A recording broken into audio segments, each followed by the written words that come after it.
سارے احکامات دیے ہیں کہ ہم نے یہ کام کرنے ہیں، تو اللہ کی رضا کے لیے اللہ کا حکم سمجھ کر ہم جو بھی کام دنیا کے اندر کر رہے ہوتے ہیں دین کا، اس کو کہتے ہیں عمل۔ یہ عمل پھر دو طرح کا ہے،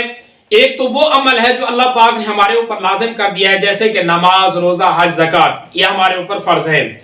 اور دوسرے نمبر پر وہ عمل ہیں جو ہمارے اوپر فرض نہیں،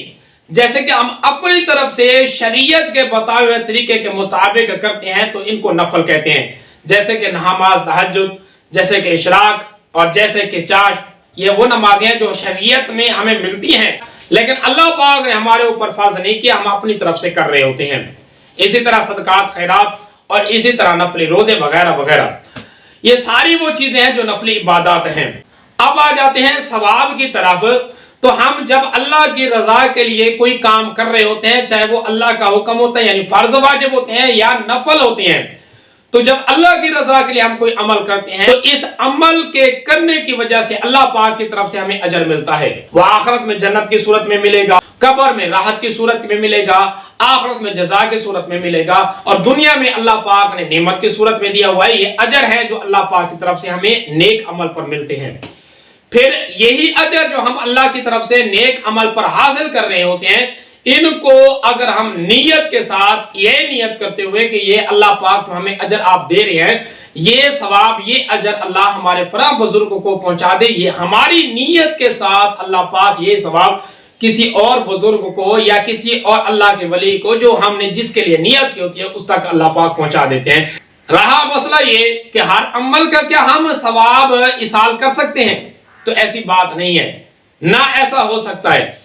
جو چیزیں ہمارے اوپر لازم ہیں، فرائض ہیں، واجبات ہیں، ان کا ہم ایصال ثواب نہیں کر سکتے۔ تو یہاں تک تو آپ کو بات سمجھ آ گئی ہوگی۔ جیسے کہ ہم فرضی نماز پڑھیں، فرض کرے کوئی بندہ ظہر کی نماز فرض پڑھے اور یہ نیت کرے کہ اس کا ثواب میں فلاں بزرگ دینا چاہتا ہوں، تو نہیں دے سکتا، فرائض کا ایصال نہیں ہو سکتا، یعنی ایصال ثواب نفلی عبادات کا ہی ہوگا۔ تو اب یہاں پر آپ کو مسئلہ سمجھ آ گیا کہ جتنی بھی ہم عبادات نفلی کرتے ہیں، ان نفلی عبادات کا ہم ایصال ثواب کر سکتے ہیں، چاہے اپنے کسی عزیز کو کرے یا اللہ کے کسی ولی کو کرے۔ اب آ جاتا ہے پھر نوافل کی طرف جائیں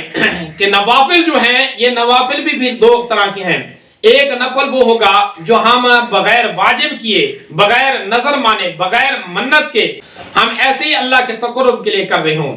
یہ جو نفلی عبادت ہوں گی ان کا ہم ایصال ثواب کر سکتے ہیں۔ دوسری وہ نفلی عبادت ہے جو ہم اپنے اوپر لازم کر لیں، واجب کر لیں، یعنی اللہ پاک سے نظر مان کر، منت مان کر ہم وہ اپنے اوپر لازم کر لیں۔ اسی دوسری عبادت یعنی دوسری نفلی عبادت جس کو ہم اپنے اوپر خود لازم کر رہے ہیں، اسی کا نام نظر بھی ہے اور اسی کو نیاز بھی کہہ دیتے ہیں۔ نظر اس لیے کہتے ہیں کیونکہ ہم نے منت مان کی، اپنے اوپر لازم کیے ہیں، جیسے کہ فقہ کی کتابوں میں اس کا نام بھی نظر ہے۔ اور نیاز اس وجہ سے کہتے ہیں کہ بندہ محتاج بنا کر، حاجت مند بنا کر خود کو اللہ پاک کے سامنے گریہ زاری کر کے یہ اللہ کے ساتھ گویا کہ ایک معاہدہ کر رہا ہوتا ہے کہ اللہ میں تیرا حاجت مند بندہ ہوں تو میرا یہ کام کر دے، یعنی اپنی ایک نیاز مندی اور اپنی ایک عاجزی بندہ دکھا رہا ہوتا ہے۔ یہ عبادت جو اس کے اوپر لازم نہیں تھی اس کو بھی لازم کر کے اپنی نیاز مندی کا اظہار کر رہا ہوتا ہے، اسی وجہ سے اس کو نیاز بھی کہہ دیتے ہیں۔ باقی رہا مسئلہ نیاز کا، تو عزیزان گرامی نیاز کا جو لفظ ہے، اس لفظ کا استعمال خالصتاً اللہ کی طرف ہے، یعنی اس کی نسبت جو ہے وہ اللہ کی طرف ہی ہونی چاہیے۔ اگر اللہ سے ہٹا کر کسی اور کی طرف نسبت کریں گے تو پھر وہ ایصال ثواب بھی نہیں رہے گا اور نیاز بھی نہیں رہے گی۔ باقی رہا مسئلہ یہ